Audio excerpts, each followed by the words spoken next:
Hello students, welcome to legal squad. मैं हूं विवेक और मैं आज स्टार्ट करने जा रहा हूं अगला लेक्चर। इस लेक्चर में चैप्टर 5 के बारे में पढ़ेंगे, ठीक है। कॉपीराइट से रिलेटेड इसमें है हम लोगों का टर्म ऑफ कॉपीराइट। देखिए आप लोग, उम्मीद है कि आप लोग रिवीजन कर चुके होंगे, ठीक है। अगर रिवीजन नहीं किए, यहाँ पे पहले बार इस लेक्चर को देख रहे हैं तो प्रीवियस और भी 4-5 लेक्चर हो गया, वो देख लें। और चैनल पर जाएंगे तो प्ले लिस्ट के फॉर्म सेक्शन में जाइए, वहाँ पर कॉपीराइट का मिलेगा। और अपकमिंग मंथ में और भी सारा सब्जेक्ट जो लॉ से रिलेटेड है, मोस्ट इंपॉर्टेंट सब्जेक्ट सब कुछ मिलेगा आपको, ठीक है। तो चलिए रिवीजन करिएगा, उम्मीद है आप लोग अच्छे से पढ़ते रहें। आज शुरू करते हैं टर्म ऑफ कॉपीराइट, ठीक है। चैप्टर 5 अभी तक हम लोगों ने 4 चैप्टर पढ़ लिया है, आज चैप्टर 5 है पढ़ना। चैप्टर 5 में देखिए 5 चैप्टर में क्या है, term of copyright. Means copyright का टर्म क्या होगा, टेन्योर क्या होगा, ड्यूरेशन क्या होगा, कब तक होगा। तो भाई कॉपीराइट आएगा किस में, तो किसी वर्क में। कौन से वर्क में, literary, artistic, dramatic, musical, cinematographic, sound recording, ये सब वर्क में आएगा ना। तो कॉपीराइट का टर्म क्या होगा, मान लो कि किसी ऑथर ने कोई वर्क बनाया, ठीक है, क्रिएटर ने, तो उसका कब तक उस पर राइट होगा, ठीक है। ऐसे तो कोई भी नॉवेल तो पब्लिकली बिकता नहीं ना। मान लो कि मैं आज कोई एक बुक का ऑथर हूँ, मैं एक बुक का पब्लिश कर रहा हूँ, इस बुक पे कब तक मेरा कॉपीराइट होगा, 5 साल, 10 साल, 20 साल, 50 साल, 7 साल, 2 साल, 100 साल, कब तक होगा। तो याद रखना, जनरली कॉपीराइट जो चलता है ना 60 साल के चलता है, कितने, 60 ईयर तक चलता है। Means the till the person, जब तक डेथ ना होता है, ठीक है, जब तक वो पर्सन जिंदा है। देखो तो यहाँ पे हम लोग देख लेते हैं, सेक्शन 22 में चलते हैं बिना टाइम बर्बाद किए हुए। सेक्शन 22 में क्या है, term of copyright in published work. भाई पता है कॉपीराइट जब भी होगा तो पब्लिश्ड वर्क में होगा, जब तक वो रजिस्ट्रेशन होगा नहीं तब तक कॉपीराइट आएगा नहीं। और जब रजिस्ट्रेशन होगा नहीं तो वो पब्लिश्ड होगा नहीं। रजिस्ट्रेशन होने का मतलब पब्लिश्ड हो जाना, पब्लिक के लिए अवेलेबल हो जाना है, ठीक है।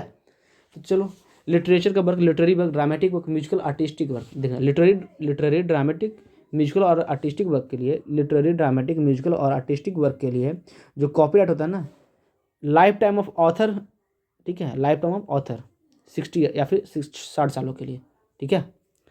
लाइफ टाइम ऑफ पर्सन या फिर 60 ईयर्स, 60 साल तक के, ठीक है।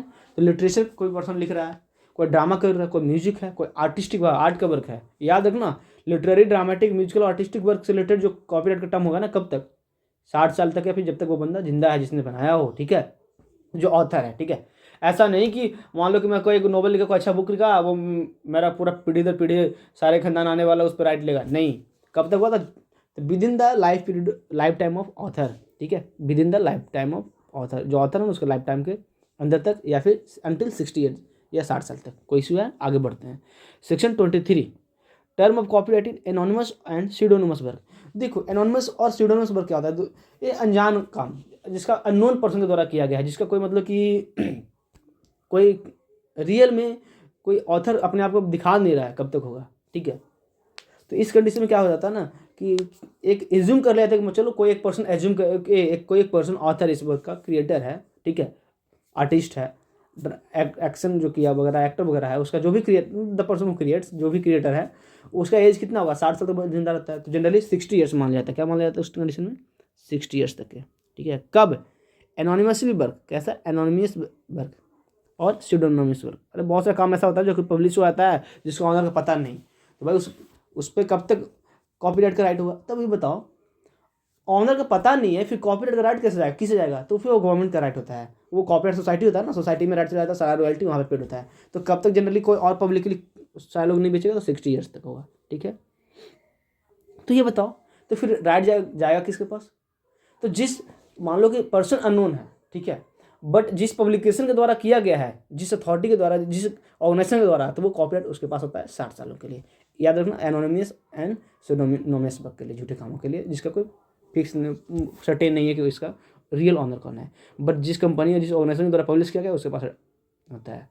कब तक होता है, 60 साल तक, 60 ईयर्स तक है जनरली। कॉपीराइट 60 साल तक ही चलता है, याद रखना। चलो ऐसे भी वही कंडीशन है, अगर कोई ऑथर का शेयर नहीं है, ठीक है, अगर मान लो कि 2 ऑथर है, ठीक है, कितना, 2 ऑथर है, 2 ऑथर है, मतलब ज्वाइंट ऑथरशिप है ना, ज्वाइंट ऑथरशिप। इसमें क्या होता है, एक ऑथरशिप का नाम क्लियर नहीं है, सीडोनिमस है, बिल्कुल दिखाया हुआ नहीं है, एक ऑथर विजुअल है, तो बताओ उस कंडीशन में कॉपीराइट कब तक रहेगा। तो जिस ऑथर का नाम है ना, उस ऑथर का रियल एज तक, ठीक है, जब तक उसका ओरिजिनल एज है, या फिर 60 ईयर्स तक एज तक, कोई इशू है।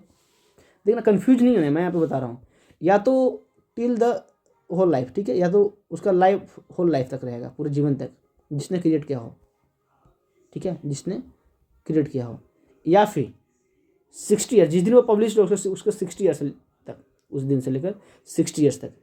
मान लो कि 2025 के 25 में ये वर्क पब्लिश हुआ, ठीक है, कोई मेरा बुक है, ठीक है, ये बुक पब्लिश हुआ, तो पब्लिश किया कौन है, तो मैं किया हूँ। अगर मैं ऑथर बोल रहा हूँ तो कब तक हुआ, तो जब तक मैं जिंदा रहूँ, ठीक है, तब तक। या फिर जिस दिन आज हुआ है तो 25 से लेकर 60 साल तक, तो यानी 2085 तक, 2025 से 2025 2085 तक उसका राइट रहेगा। या तो पर्सन जब तक जिंदा है उस तक, नहीं तो फिर जब तक 60 साल है।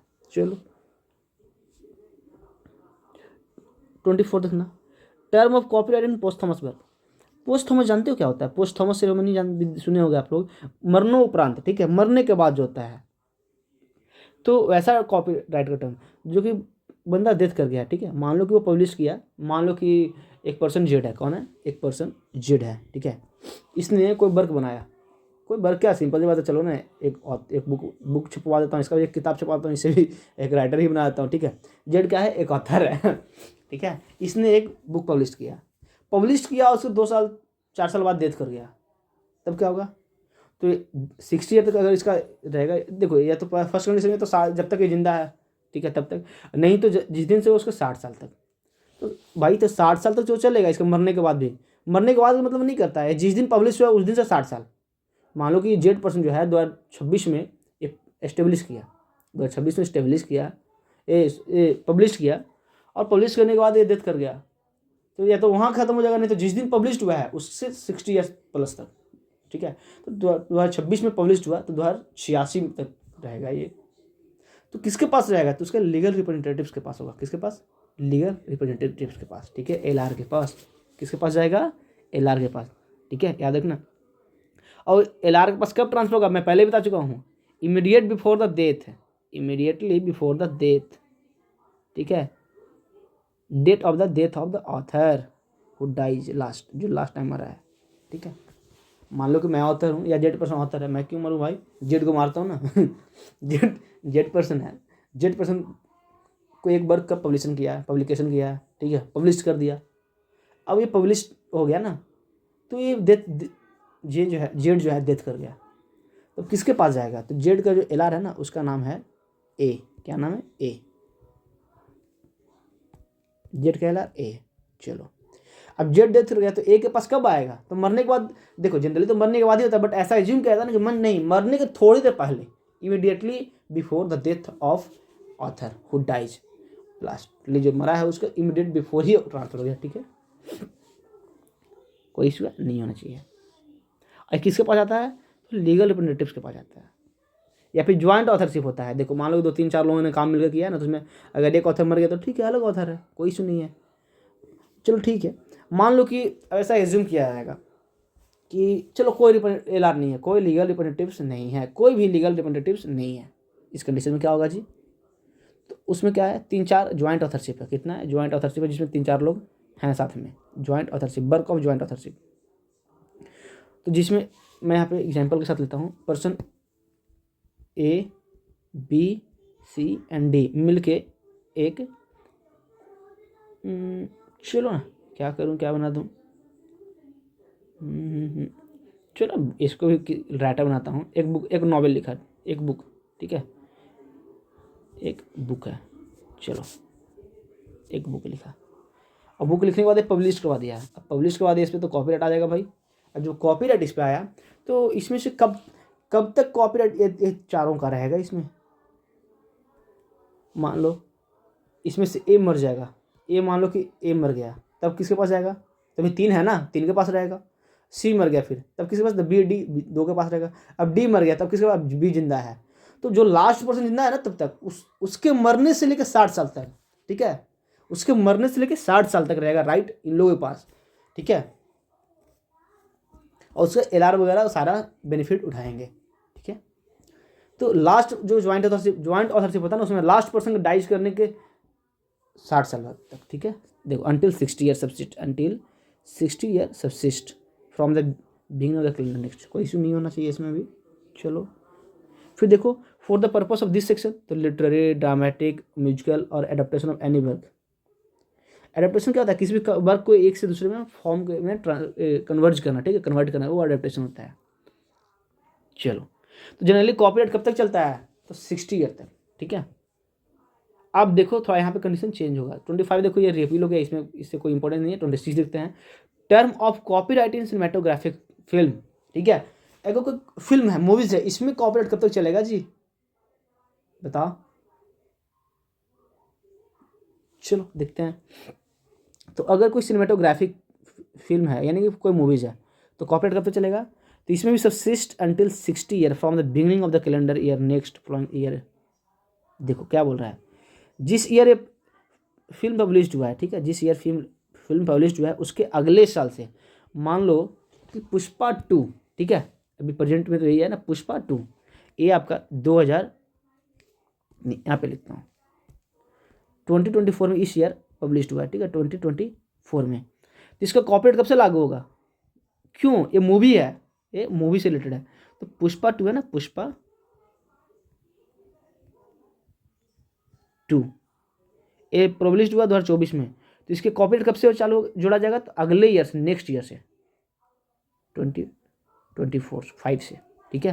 यहाँ पे देखो लिखा हुआ है subsist until 60 year from the beginning of calendar next following year, जिस कैलेंडर से बिगिनिंग हुआ है उसका नेक्स्ट फॉलोइंग अगले साल से। मान लो पुष्पा 2 रिलीज कब हुआ, 2024 में, तो ये तो 2024 के कैलेंडर में बिगिनिंग हुआ ना इसका कॉपीराइट, बट कब से जोड़ा जाएगा, तो नेक्स्ट फॉलोइंग उसका अगला साल, तो 2025 से जोड़ा जाएगा, ठीक है। तो मूवी वगैरह जिस साल रिलीज होता है ना उसके अगले साल से काउंट किया जाता है, उस साल नहीं, अगले साल से काउंट किया जाता है, इस चीज़ को याद रखना। ये भी 60 ईयर का होता है, ठीक है। अब देखना term of copyright in sound recording, sound recording के मामले में कितना दिन रहेगा कॉपी, ये भी 60 साल तक होता है। इसका भी वही है, beginning of calendar next following year in which sound recording publish, जिस साल वो पब्लिश हुआ उसके भी अगले साल। मान लो कि कोई मेरा साउंड म्यूजिक है, ठीक है, एल्बम मैं रिलीज किया 2025 में, 2024 में, तो वो कब उस पर कॉपीराइट कब से आएगा, 2025 से आएगा, 2025 से जोड़ा जाएगा, ठीक है। जो 60 से जोड़ा जाएगा वो 2025 से जोड़ा जाएगा। और जनरली कब तक रहेगा, तो 60 ईयर तक। कितने ईयर तक रहेगा, देखो यहाँ पर लिखा है जनरली 60 ईयर्स, ठीक है जी। आगे चलो 28 देखो, term of copyright governmental work, ठीक है, कोई सरकारी कामों में कॉपीराइट कब तक चलेगा, तो ये भी 60 ईयर तक चलता है। और बताओ भाई सरकारी काम है तो इसका ऑथरशिप किसके पास होगा, ऑनरशिप, तो ये total whole control under the government होता है, ये सरकार के अंदर होता है। तो इसका पैसा किस जाएगा, तो सरकारी फंड में जाएगा, ठीक है। तो ये भी 60 साल तक जाएगा, 60 ईयर। कब तक, तो नेक्स्ट फॉलोइंग ईयर से, कब, नेक्स्ट फॉलोइंग ईयर, जिस साल वो पब्लिश हुआ ना उसके अगले साल से, ठीक है, वर्क इज फर्स्ट पब्लिश्ड, ठीक है। तो सिंपल से टर्म देखना, याद रखना, कॉपीराइट अगर जो जिस साल बना है ना, जिस साल वर्क पब्लिश्ड हुआ ना उसके अगले साल जोड़ा जाता है, याद रखना, उस साल से कभी नहीं। मान लो कोई मेरा वर्क है 2012 में पब्लिश्ड हुआ, 2012 से 2013 से उसका कॉपीराइट का काउंट किया जाएगा, उसका ईयर कि कब तक वो मेरा राइट रहेगा उस पर, ड्यूरेशन क्या है, टर्म मीन्स क्या था, ड्यूरेशन, टेन्योर, ठीक है। तो कब तक चलेगा, तो ऑथरशिप का लाइफ प्लस 60 ईयर, वो लाइफ तक या फिर 60 सालों तक। चलो 28 है देखो, term of copyright in work of public undertakings, public undertakings ये भी है भाई, गवर्नमेंटल ही होता है पब्लिक अंडरटेकिंग्स का कंपनी। इसमें क्या होता है, इसमें भी वही आला 60 ईयर तक चलेगा copyright shall subsist until 60 year, कब, तो from the beginning of the year next following year, ठीक है, अगले साल से। Which work is first publish, जिस साल वर्क फर्स्ट पब्लिश हुआ ना उसका अगले साल जाएगा, सारा कुछ याद रख लेना। 29 देखो जी, term of copyright in work of international organisation, ठीक है।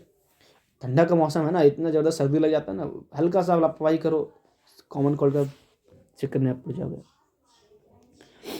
Term of copyright in work of international organisation, अगर कोई इंटरनेशनल ऑर्गेनाइजेशन है तो उस कंडीशन में कॉपीराइट का टर्म क्या होगा, तो इसमें भी वही 60 ईयर है, इसमें भी क्या है, कॉपीराइट सेल सब्सिस्ट 60 ईयर्स, है ना जी।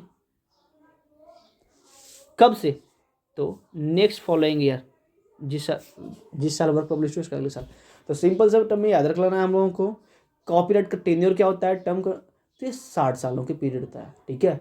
और कब से 60 साल काउंट किया जाएगा, तो जिस साल वर्क पब्लिश हुआ है उसके अगले साल से, उस साल से कभी नहीं। मान लो कि 2013 में पब्लिश हुआ तो 2014 से काउंट किया जाएगा 60 साल, ठीक है। अगर 2020 में हुआ तो 2021 से किया जाएगा, 2035 में होगा तो 2036 से काउंट किया जाएगा, ठीक है। कोई इशू नहीं होनी चाहिए। टर्म ऑफ कॉपीराइट चैप्टर 5, तो जनरली कॉपीराइट का टाइम पीरियड क्या होता है, तो 60 ईयर्स, ठीक है। यहाँ पे पर्सन का रियल एज होता है, देखते हो होल लाइफ है, और ड्यूरेशन 60 ईयर तक। और कौन से ईयर से काउंट किया जाता है, जिस साल वो पब्लिश हुआ उसके अगले ईयर से। चलो चैप्टर 6 देखो, लाइसेंस। भाई लाइसेंस का पावर किसके पास होता है? कौन किसे लाइसेंस देगा? तो जो ऑनर होगा वही वही लाइसेंस, उसके पास लाइसेंस का पूरा ऑनर पावर होगा, और वो किसी दूसरे को असाइन करेगा, है ना। किसे देगा? तो ड्यूली ऑथराइज एजेंट को, या तो खुद दे, देखो राइटिंग बाय हिम और बाय ड्यूली ऑथराइज एजेंट, या तो वो खुद दे या तो उसका एजेंट के द्वारा देगा, है ना। राइटिंग बाय हिम और बाय ड्यूली ऑथराइज एजेंट, कोई इशू नहीं होनी चाहिए। तो कॉपीराइट का लाइसेंस किसके पास होता है जी? बताओ। तो ऑनर ऑफ कॉपीराइट, जो कॉपीराइट का ऑनर होता है ना, उसी के पास तो लाइसेंस होता है ना।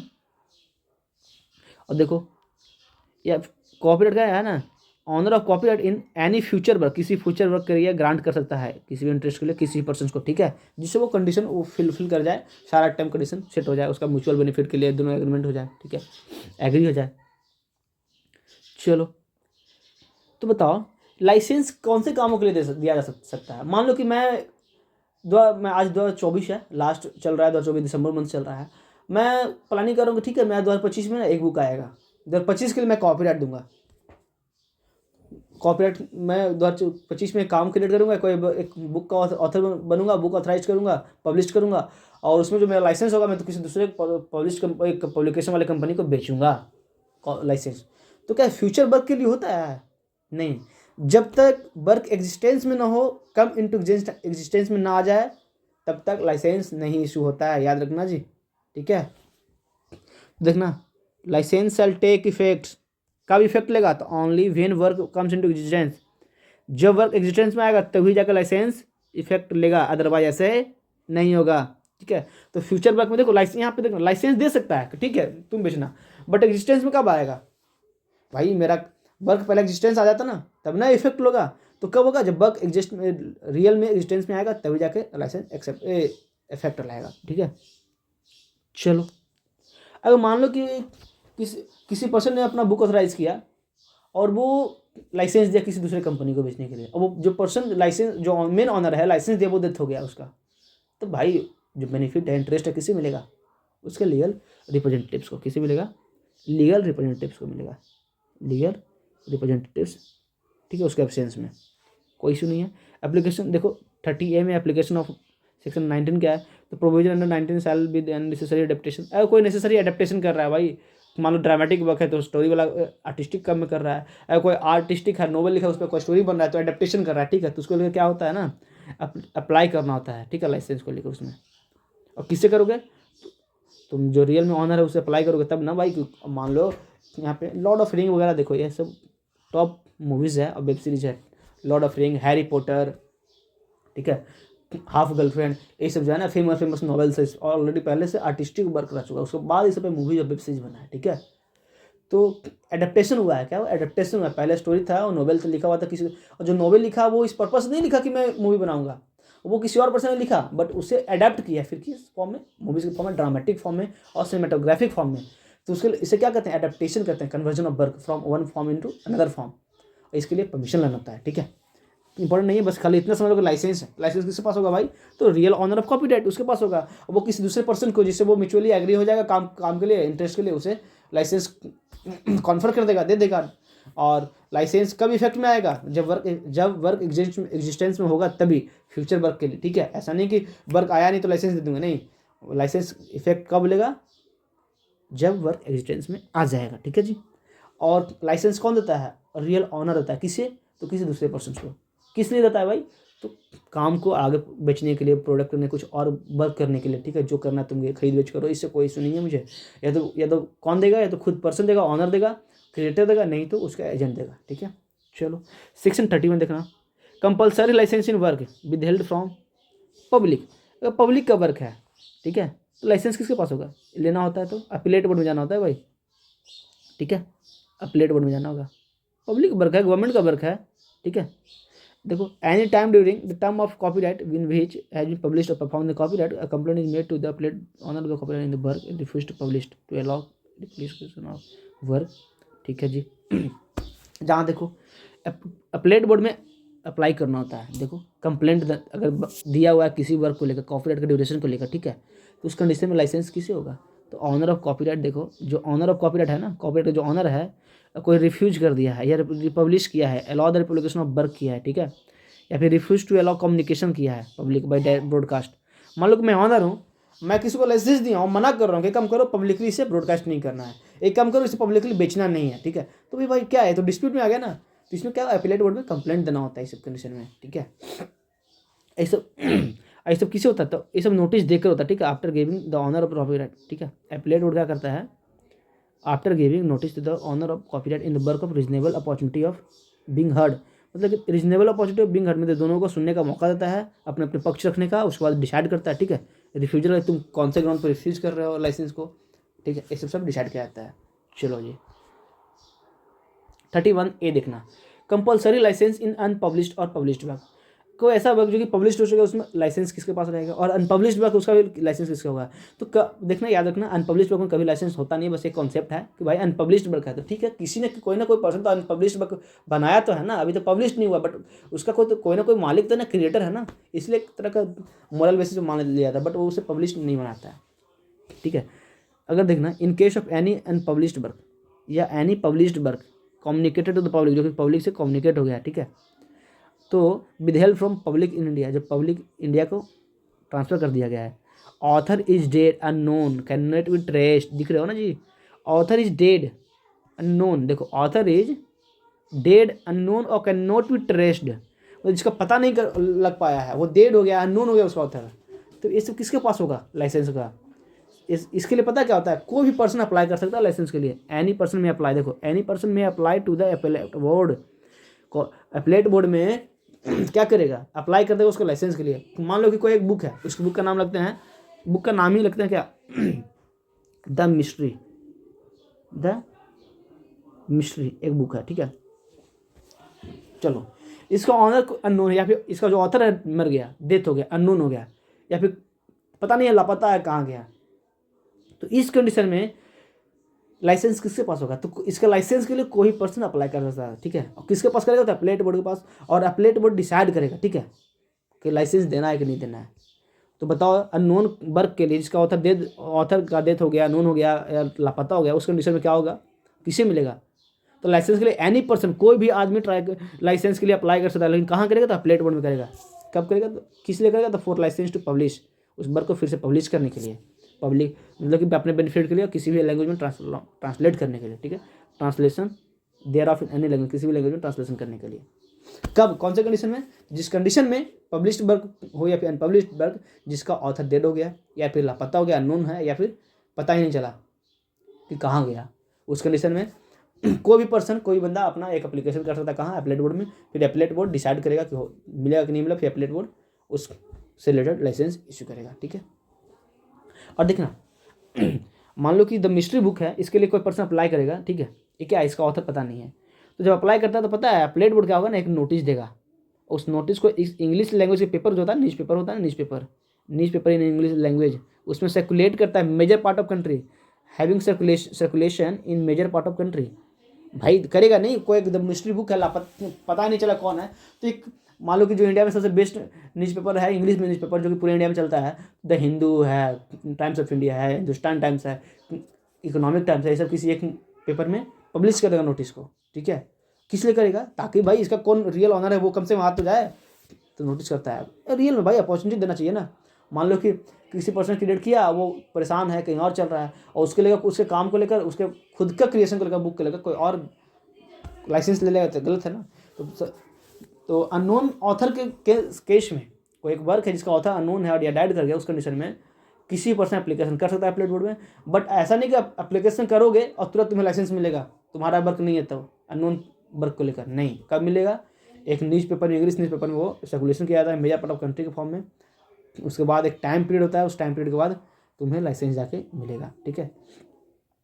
कब मिलेगा और कौन देगा, उसके बाद फिर रजिस्ट्रार ऑफ कॉपीराइट जो है ना, grant application a licence to publish the work.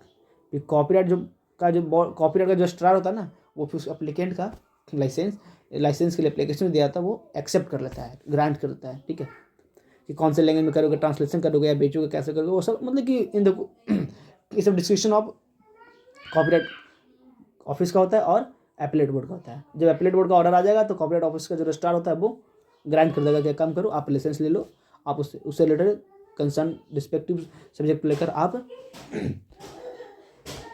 Distribute करो, या फिर तो आपका राइट है, आपके पास लाइसेंस है। 31 बी देखना, compulsory licence for benefit of disable person. अगर कोई पर्सन डिजेबल्ड है उसके लेकर कंपलसरी लाइसेंस किसके पास होगा? अब देखो कोई 2-3 पर्सन है, ठीक है, मैं किसी पर्सन के लिए काम कर रहा हूँ, मैं किसी के लिए काम कर रहा हूँ कि किसी के बेनिफिट के लिए फ्री ऑफ कॉस्ट, तो मैं तो डिजेबल्ड हूँ, मेरा बेनिफिट कहाँ है ना? मैं किसी के इनकम के लिए काम कर रहा हूँ, किसी दूसरे के पर्पस प्रॉफिट के लिए, तो उस कंडीशन में कॉपीराइट में लाइसेंस के लिए मैं भी क्लेम कर सकता हूँ। ठीक है, मान लो कि मैं एक छोटा मोटा लॉयर हूँ, पर्सन ए हूँ मैं कपिल सिब्बल के लिए एक मैगजीन लिख रहा हूँ, या फिर कपिल सिब्बल का एक मतलब कि कोई मैगजीन आने वाला है कपिल सिब्बल का, चलो केस लिखता हूँ उनका, कपिल सिब्बल जी का रिनॉन्ड लॉयर है भाई, कपिल सिब्बल का एक मैगजीन आने वाला है, मैं इनके लिए बिना प्रॉफिट का काम कर रहा हूँ, इनके प्रॉफिट के लिए मैं कोई प्रॉफिट नहीं लिया हूँ, तो इनका जो मैगजीन आएगा ना, जो मैगजीन आएगा कपिल सिब्बल का मैगजीन आएगा, मैं इस मैगजीन के लाइसेंस के लिए भी मैं भी अप्लाई करने के लायबल हूँ। पता है क्यों? अगर मैं फ्री ऑफ कॉस्ट कर रहा हूँ, बिना कोई कॉन्ट्रैक्ट अंदर कर रहा हूँ, किसी दूसरे पर्सन के प्रॉफिट के लिए कर रहा हूँ, तब मैं भी लाइसेंस के लिए अप्लाई कर सकता हूँ जी। याद रखना इस चीज़ को, बस यही कर रहा है। प्रॉफिट बेसिस फॉर बिजनेस में अप्लाई, ठीक है, अपलेट बोर्ड में अप्लाई कर देगा जो पर्सन डिजेबल है। डिजेबल का मतलब ये नहीं कि लोग वो मतलब उसका हैंडीकैप्ड है, नहीं, मतलब जहाँ पर उसका कोई पर्सनल प्रॉफिट नहीं है, वो दूसरे के प्रॉफिट के लिए काम कर रहा है, ठीक है जी, और वहाँ पे वो अप्लाई कर सकता है। कोई टर्म कंडीशन है नहीं, मैं दूसरे का बेनिफिट के लिए काम करूँ, मेरा कोई बेनिफिट हो नहीं रहा है और उसका कोई काम हो गया, तो उस काम को लेकर मैं अपलेट बोर्ड में मैं भी अप्लाई कर सकता हूँ, हाँ जी मैं भी यहाँ से उससे कुछ बेनिफिट नहीं लिया हूँ, वह काम मेरा भी किया हुआ है, तो लाइसेंस के लेकर मैं भी कर सकता हूँ। और 2 महीने का टाइम पीरियड होता है, पीरियड ऑफ 2 मंथ का देता है रिसिप्ट एप्लीकेशन, और अपलेट बोर्ड डिसाइड करता है, ठीक है। फिर अपलेट बोर्ड को जो डिस्कशन होगा उसके अकॉर्डिंग गुड फेथ में जिस पर्सन को देना होगा वो दे देगा। देखो 31A हो गया हम लोग। अब सी देखो, statutory licence for over version. अगर कोई एक कॉपी किसी एक वर्क को एक वर्जन से दूसरे वर्जन में कर रहे हैं, किसी भी लिटरेचर को एक लैंग्वेज से दूसरे लैंग्वेज में, ड्रामेटिक फॉर्म को एक लैंग्वेज से दूसरे लैंग्वेज में, म्यूजिकल वर्क को अगर बंगाली लैंग्वेज का तो हिंदी में म्यूजिक कर रहे हैं, अगर हिंदी का है तो आपका कन्नड़ में म्यूजिक कर रहे हैं, मीन्स कन्वर्जन कर रहे हैं, एक कवर वर्जन कर रहे हैं, ठीक है, कवर होता है ना कवर वर्जन, तो उस कंडीशन में लाइसेंस किसका होगा? तो लाइसेंस कंसेंट ऑफ जो real owner of the right होता है ना वर्क, उसको कंसेंट लेना होता है, ठीक है जी। तो विद द लाइसेंस और consent of owner of right in work, उस वर्क से रिलेटेड जो ऑनर होता है ना उससे कंसेंट और लाइसेंस लेना होता है उस काम को लेकर, ठीक है। ऐसा नहीं कि तो आप किसी भी चीज़ को कवर वर्जन बना दोगे, ठीक है। बहुत सारा म्यूजिक ऐसा आता है कवर वर्जन, ठीक है, तो उसके लिए क्या होता है? कंसेंट लेना होता है, जो रियल में उसका ऑनर होता है, और रियल ऑनर के पास जिसके पास कॉपीराइट होता है ना उसे कंसेंट और या लाइसेंस लेना होता है उसके लिए, ठीक है। जैसे कोई साउंड रिकॉर्डिंग है जी, तो सेम मीडियम का साउंड रिकॉर्डिंग करना है तुम्हें, ठीक है। जैसा कि लास्ट मान लो कोई एक मूवी है, कोई हिंदी का मूवी एग्जाम्पल है ना, बहुत सारा तो कवर वर्जन बन रहा है ना, रिवर्जन कर रहा है उसे, तो वो उसके लिए पता क्या करना होता है? लाइसेंस लेना होता है जिसके पास रियल में कॉपीराइट है, ठीक है। चलो, जैसे कोई मूवी बनाना है, मूवी का फिर से वर्जन बना रहा है, कोई साउथ का मूवी है हिंदी और बॉलीवुड में हिंदी में उसे कोई कवर कर रहा है, अच्छे से बना रहा है, वर्जन क्रिएट कर रहा है, तो उसमें क्या होता है? जो रियल ऑनर है उसे लाइसेंस लेना होता है, और या तो कंसेंट लेना होता है, या फिर कंसेंट ले लो, या फिर licence means NOC, non obligation certificate, वहाँ से लेना होगा आपको, तभी जाके आप कर सकते हो। या तो फिर कब करोगे विदाउट NOC?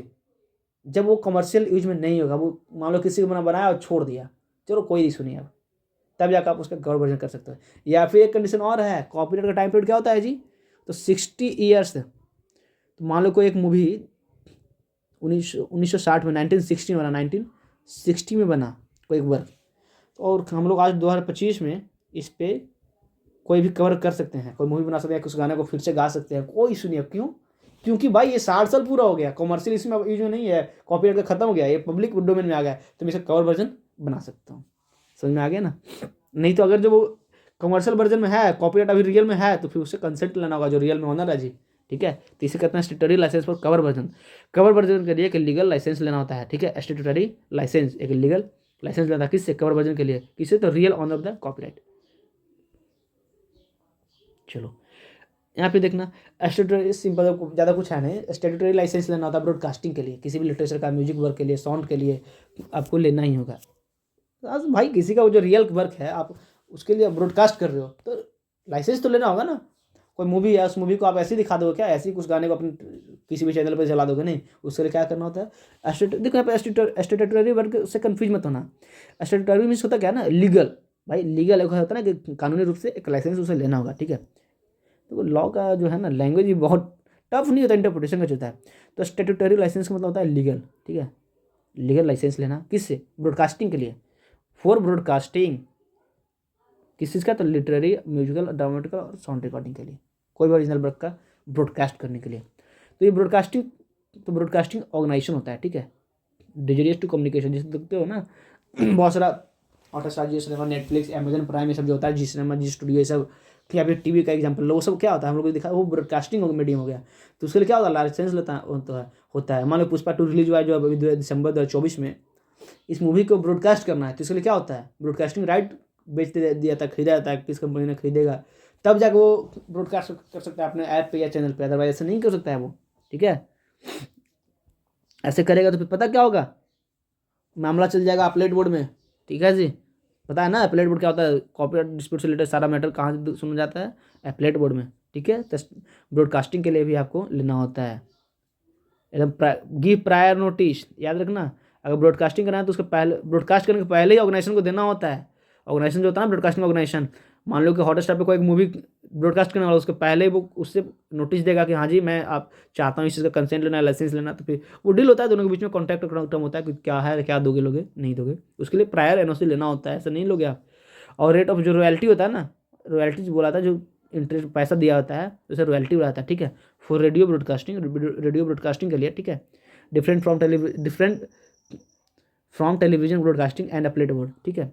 वो फिक्स सेपरेट रेट होता है, ठीक है। रेडियो ब्रॉडकास्टिंग के लिए अलग रेट होता है, डिफरेंट टेलीविजन बोर्ड के लिए अलग होता है, ठीक है। तो कौन डिसाइड करता है? Appellate board shall fix separate rates. कौन फिक्स करेगा? तो अपलेट बोर्ड फिक्स करेगा जी, याद रखना। चलो इसमें कुछ और ज़्यादा है नहीं, रिवीजन कर लेना। देखो ज़्यादा कुछ है ही नहीं ज़्यादा। फ्रेश अल्ट्रेशन वगैरह, ब्रॉडकास्टिंग ऑर्गेनाइजेशन का पावर क्या है, तो ब्रॉडकास्टिंग में बता दिया था ना, किसी मीडियम से ब्रॉडकास्ट करना, publicly communication to the public, है ना। जो ब्रॉडकास्ट करने वाला होता है उसको ब्रॉडकास्टिंग ऑर्गेनाइजेशन होता है, जैसे बताया हॉटस्टार, नेटफ्लिक्स, अमेजोन, जी स्टूडियो, जितना भी ऐप वगैरह देखते हो जो दिखाता है वो सब ब्रॉडकास्टिंग हो गया। तो उसके लिए उसे क्या होता है? लेना होता है licence to produce and publish translations. किसी एक वर्क को दूसरे वर्क में, दूसरे लैंग्वेज में ट्रांसलेट करना है तो उसके लिए भी लाइसेंस लेना होता है जी। ऐसे थोड़ी तुम किसी भी वर्क को ट्रांसलेट कर दोगे, ठीक है।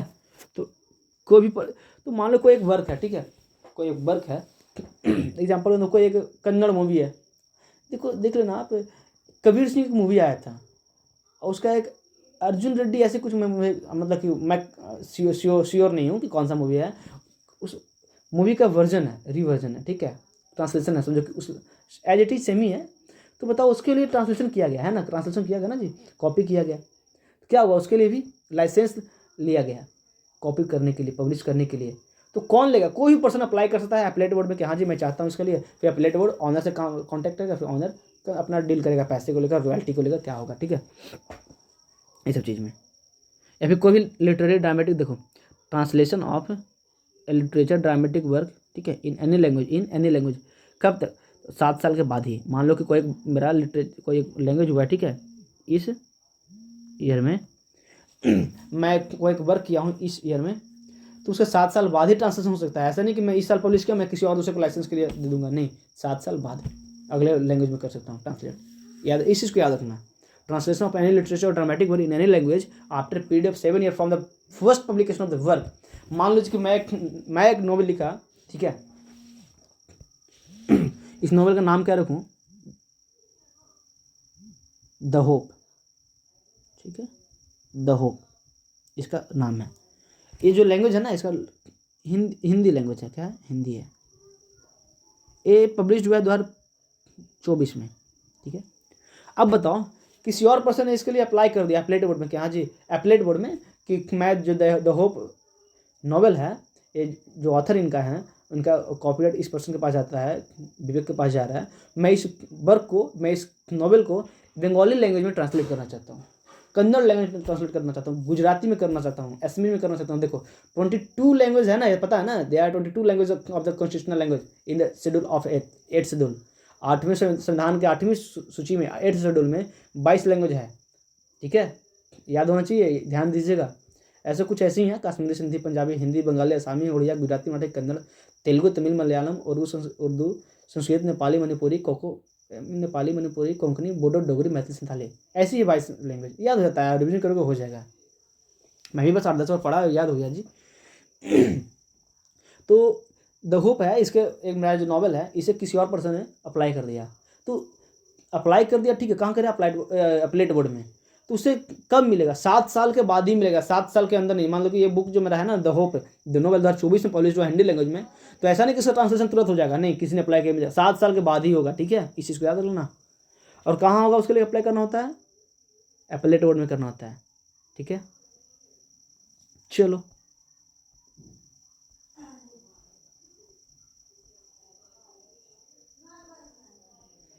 इसमें कुछ ज़्यादा इंपॉर्टेंट है नहीं है, हम लोग देखेंगे नेक्स्ट चैप्टर कॉपरेटिव सोसाइटी, ठीक है। तो आज के लिए इतना यहीं पे फिनिश करते हैं, मिलते हैं कल, तब तक के लिए थैंक यू।